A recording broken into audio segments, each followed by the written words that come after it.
Praise God, children of light. We are back again. We thank God to this opportunity that you are here back again. Nashukuru Mungu kwa kila kitu kwa sababu hapa ndipo hema ya Mungu ambapo tunakutananga, watoto wa nuru, watoto wa mwangaza, watoto ambao wanapenda kutii na kusikiza sauti ya Mungu. Leo hii tunakuja kuongea kuhusu kutegemea Mungu kuliko mawazo yetu na kuliko opinion za watu wasiomwogopa Mungu. Hapa tufungue katika maandiko ya Romans chapter 12. Tusikie inasema nini? Chapter 12 verse 2. Do not conform yourselves to the standards of this world, but let God transform you inwardly by a complete change of your mind. Then you will be able to know the will of God, what is good and is pleasing to him and is perfect. Hii ni neno la Mungu inasema tusitegemee maneno ambayo inatoka duniani. Duniani ni kusema nini? Ni watu ambao hawamwogopi Mungu na hawajafahamu Mungu vizuri. Usiwe na shida unapelekea mtu na alafu ule mtu haujachunguza roho yake, na tumeambiwa katika neno la Mungu tuchunguze maroho. Haujajua ule mtu akona wivu ama anakuchukia, anakucheka ama anafanya nini, kwa sababu kunayo ambaye anakuchekesha na mdomo lakini ndani yake akona wivu, akona chuki, anataka hivyo mabaya ya kufate.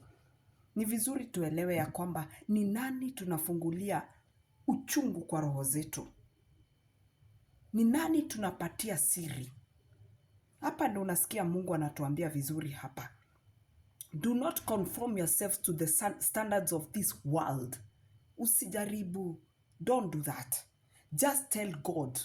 He will give you the desires of your heart. That is what he says in the book of Psalms. Ukisoma vizuri in the book of Jeremiah 33 verse 3. Wacha tufungue tuone. Jeremiah 33 verse 3.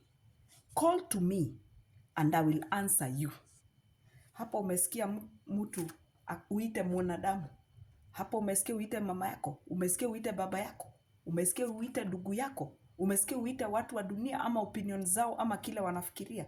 Hapa Mungu anakuambia call upon me and I will answer. I will tell you wonderful and marvelous things that you know nothing about. Muulize. Unaona hapo penye umekwama, uliza Mungu. Kuna mambo unaweza kuwa nayo mazito, lakini ule unapelekea kumbe ndo anakumaliza. Hii dunia imejaa nyoka na maumbwa mwitu, Delilah. Do not expose what you are suffering today is what God is using to make you. Usisahau maandiko inasema ya kwamba Mungu dhahabu mzuri inajaribiwa na moto. Wakati Mungu anakutengeneza, anatumia majaribu. Wakati Mungu anataka imani yako ipande, anatumia majaribu. Wakati Mungu anataka umtegemee, anakuachanga kwa jangwa. Inaweza kuwa ni jangwa ya njaa, inaweza kuwa ni jangwa ya kutopendwa, inaweza kuwa ni jangwa ya depression, inaweza kuwa ni jangwa ya rejection ya wanadamu na ya pesa na ya kila kitu. Alafu wewe ukiwa kwa ile jangwa unaambia mwenzako mwenye ajui hiyo jangwa umeingia kwa nini. You have to understand. Kila jangwa, every wilderness ambao unaingia ni Mungu anakuanga akikutengeneza.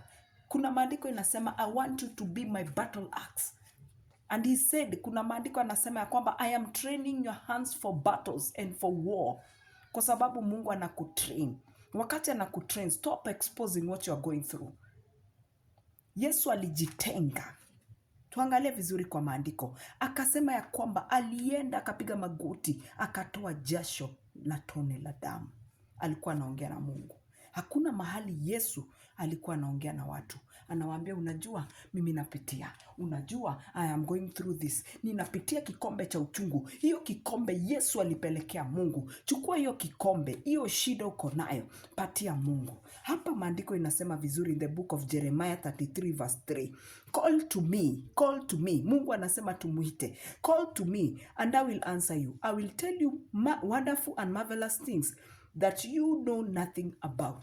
Unaweza kuwa na ugonjwa na ule unaenda kuambia hiyo ugonjwa alingojea umwambie ndio aende acheke na spread. Na hakuna kitu mbaya, iwe ni we mwenyewe ndio unajimaliza, we ndio unajiletea rejection.